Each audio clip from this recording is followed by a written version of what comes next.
Today's video will cover how to perform a Ponceau stain for Western blotting.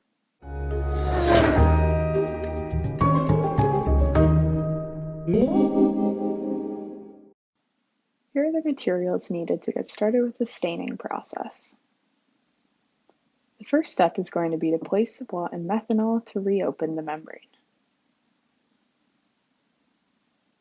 Place the blot on a shaker in the methanol for 30 seconds. After that, you can transfer the blot to a tray of Ponceau stain.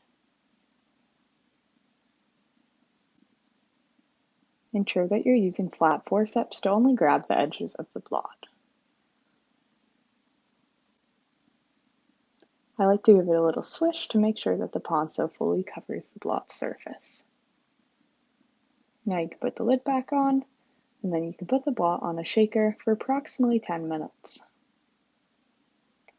Now, once that's done and you'll be able to visibly see bands from the stain, you can pick up the blot and then you can hang it up in your drying system and then wait for it to fully dry.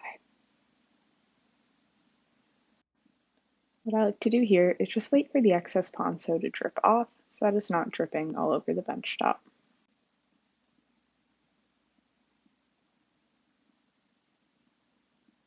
What I like to do is just dab up the excess stain with a paper towel to aid in the drying process.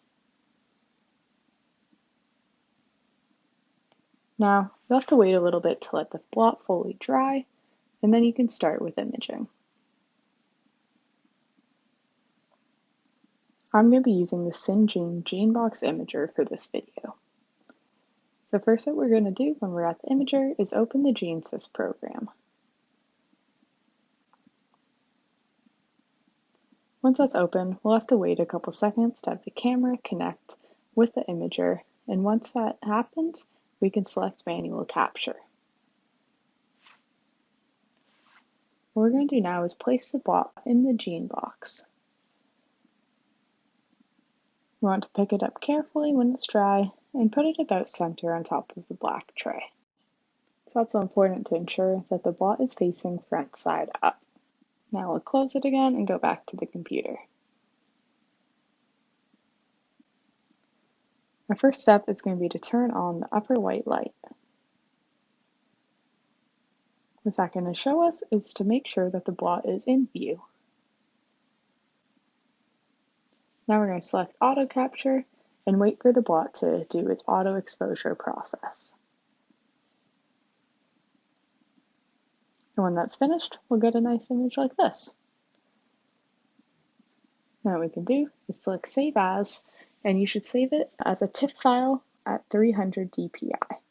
Then you can place it wherever you wish. Thank you very much for watching this tutorial on how to perform Ponceau staining for a Western blot.